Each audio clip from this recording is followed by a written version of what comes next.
नमस्कार दोस्तों।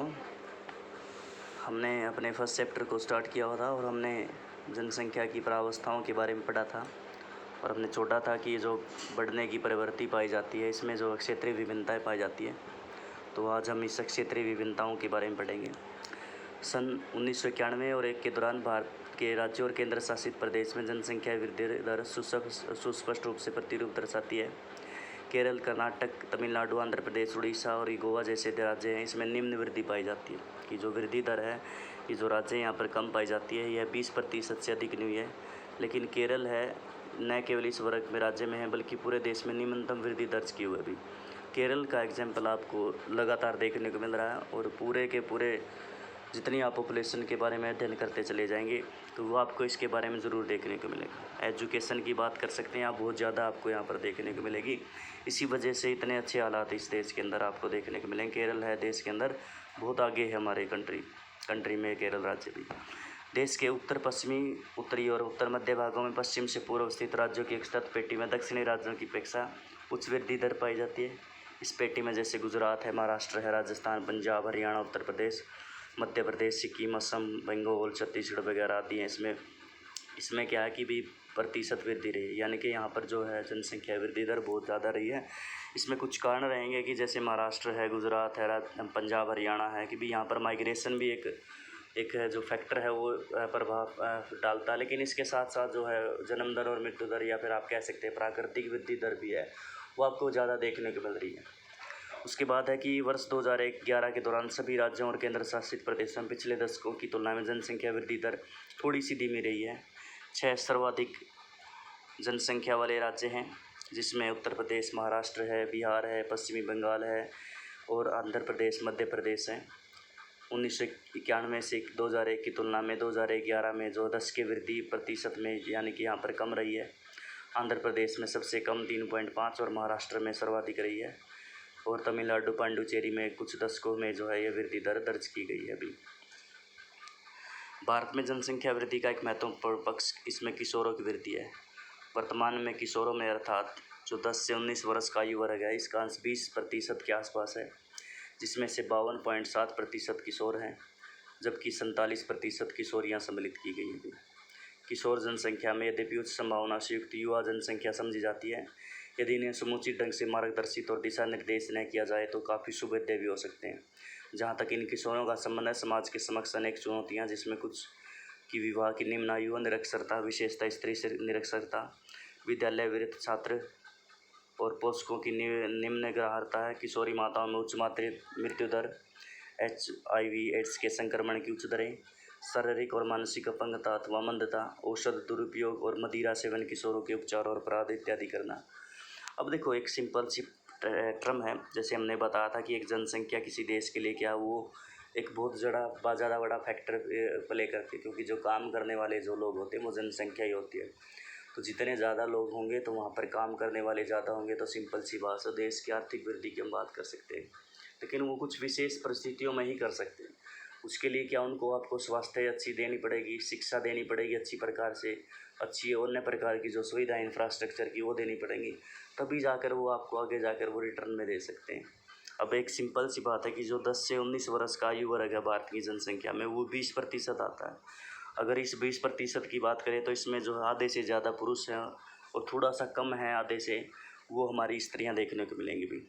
अब क्या है कि भी वैसे तो युवा जनसंख्या है हमारे लिए, क्या है कि भी आने वाले समय में क्या है देश को आगे चलाने वाली जनसंख्या ये रही है। लेकिन अगर हम इसको अच्छी प्रकार से मार्गदर्शित नहीं करेंगे, इसको अच्छी जगह से डायरेक्शन नहीं देंगे, वही है शिक्षा, स्वास्थ्य, इंफ्रास्ट्रक्चर वगैरह अच्छा नहीं देंगे, तो ये क्या है आगे जाकर हमारे लिए समस्या क्रिएट करेंगे भी। देश को क्या है आगे जाकर डुबोने का कार्य भी कर सकते हैं। अब कुछ समस्याएं रही हैं इन किशोरों को लेकर, जैसे कि भी आज समाज के अंदर क्या है कि भी जैसे कुछ लड़के भी हैं जिसमें काफ़ी कम छोटी सी उम्र में आयु में उनका विवाह कर दिया जाता है, उनको पढ़ने नहीं दिया जाता। खासकर जो स्त्रियां होती हैं उनको पढ़ने का मौका नहीं दिया जाता।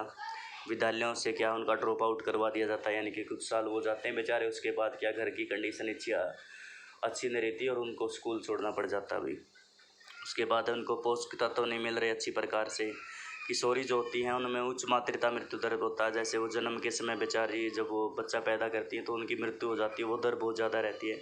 उनको संक्रमण का HIV एड्स का संक्रमण का खतरा ज़्यादा रहता है, इसकी दर भी भारत में बहुत ज़्यादा है। शारीरिक और मानसिक रूप से अपंग हो सकते हैं और जैसे कि दुरुपयोग करते हैं, जैसे शराब वगैरह पीते हैं और वो अब जैसे अपराध की जैसे शराब वगैरह का सेवन करेंगे, रोज़गार नहीं मिलेगा तो वो अपराध की दुनिया में वो चले जाएंगे। तो ये समस्याएं हैं, अगर हमने इनको नहीं सुधारा तो देश के हालात आगे जाकर वो क्या बहुत ही ज़्यादा खराब हो जाएंगे भी। इन तथ्यों को दृष्टिगत करते हुए भारत सरकार ने किशोर वर्गों को उपयुक्त शिक्षा प्रदान करने के लिए कुछ निश्चित नीतियां बनाई हैं ताकि उनके गुणों को बेहतर मार्गदर्शित और उपयुक्त उपयोग किया जा सके। राष्ट्रीय युवा नीति एक ऐसा उदाहरण जिसमें हमारी विशाल युवा और किशोर जनसंख्या के समग्र विकास की देखरेख हेतु अभिकल्पित किया गया है। ठीक है, अब क्या है कि भी जो पॉपुलेशन है हमने उसी बेस के ऊपर क्या नई नई पॉलिसी क्रिएट की है। जैसे शायद मैं आपसे बता रहा था नेशनल जो है यूथ पॉलिसी क्रिएट करके दी है, इसके बारे में तो नहीं बताया मैंने आपसे। नेशनल पॉलिसी था वो दूसरा था, पॉपुलेशन पॉलिसी बेस के ऊपर था कि भाई सरकार ने थोड़ा सा प्रयत्न ज़रूर किया, शिक्षा में सुधार करने के प्रयत्न किए हैं। तो एक और है प्रयत्न राष्ट्रीय युवा नीति है, 2014 में आरंभ की गई है। भारत के युवाओं के लिए एक समग्र दूरदर्शी प्रस्ताव रखी है। देश के युवाओं को अपनी पूरी क्षमता का उपयोग करने के लिए सक्षम बनाना है और उनके द्वारा भारत को राष्ट्र के समूह में अपनी उच्च स्थान प्राप्त करने में सक्षम बनाना है। राष्ट्रीय युवा नीति 2004 में 15 से 29 वर्ष के आयु वर्ग के युवा को के रूप में इसको परिभाषित किया गया। इसके बारे में मुझे कुछ पता नहीं है, मैंने आज पहली बार ही इस बुक के अंदर ये देखा है नेशनल जो है यूथ पॉलिसी के बारे में। इसके लिए मैं आपसे कभी बाद में बात करूँगा, आज मैंने पहली बार ही देखा इसके बारे में। भारत सरकार ने 2015 में कौशल विकास तथा उद्यमिता के लिए नीति बनाई है, ये बिल्कुल सही आई थी। कौशल विकास योजना, प्रधानमंत्री कौशल विकास योजना की शुरुआत की गई थी। इस चीज़ का उद्देश्य देश भर में हो रही कौशल से संबंधित गतिविधियों के लिए एक रूपरेखा प्रदान करता है। साथ साथ में सभी गतिविधियों को एक मानक के साथ बांधना होता है, विभिन्न कौशलों को इनके भाग केंद्रों के साथ जोड़ना होता है। यानी कि टेक्निकल एजुकेशन के ऊपर फोकस किया गया था, जिसमें डिपेंडेंसी नहीं रहे कि आप एजुकेशन प्राप्त करें उसके बाद आप सरकार के ऊपर डिपेंड रहें कि कब आपको सरकार नौकरी दे। नो, जैसे ही आप पढ़ते रहें साथ के साथ पढ़ाई के साथ अपना आप रोज़गार भी बना सकते हैं, रोज़गार भी कर सकते हैं। तो इस प्रकार से फोकस किया गया था, ऐसी एजुकेशन हमें वो देने का प्रयत्न किया था। अभी ऊपर की ओर की गई विवेचना से ऐसा प्रतीत होता है देश में दिक् और काल के संदर्भ में जनसंख्या वृद्धि दर में व्यापक विभिन्नता पाई जाती है और जनसंख्या वृद्धि दर में संबंधित अनेक सामाजिक समस्याओं को उजागर भी करती है। बिल्कुल करती है। अभी ये जो है हमने बात की है कि जो वृद्धि दर जो देखने को मिल रही है जनसंख्या की, ये क्या है समय और जो है स्थान के संदर्भ में आपको अलग अलग देखने को मिल रही है। जैसे हमने बात की कि कुछ राज्यों में ज़्यादा है, कुछ राज्यों में बहुत ही कम है। तो इसी के साथ साथ जो है ये जनसंख्या लगातार बढ़ती चली जा रही है, ये सामाजिक समस्याओं को उजागर करती चली जा रही है। जो अभी अभी हमने समस्याएं पढ़ी वो युवाओं के संदर्भ में बात कर रखी थी की हुई थी। तो उसी के साथ साथ क्या है कि भी कुछ ऐसी विशेषताएं पूरे समाज के ऊपर भी वो अप्लाई होती हैं। ऐसा नहीं कि भी स्पेशल हो, लेकिन वो पर्टिकुलर ही हैं कि भी वो युवाओं के लिए है। लेकिन अन्य प्रकार का जो ग्रुप है वो भी है, जैसे कि शराब वगैरह की बात कर सकते हैं आप, अपराध की प्रवृत्ति में चले जाते हैं। तो वो समस्याएं आपके सामने आती रहेंगी। वो कारण सिर्फ एक है, जनसंख्या बढ़ रही है लेकिन रोज़गार आप उतनी गति से आप उसको बढ़ा नहीं पा रहे, वो नीचे की तरफ आ रहा रोज़गार। फिर भी जनसंख्या के वृद्धि प्रतिरूपों की बेहतर अंतर्दृष्टि प्राप्त करने के लिए आवश्यक है जनसंख्या के सामाजिक संगठन की पड़ताल करें।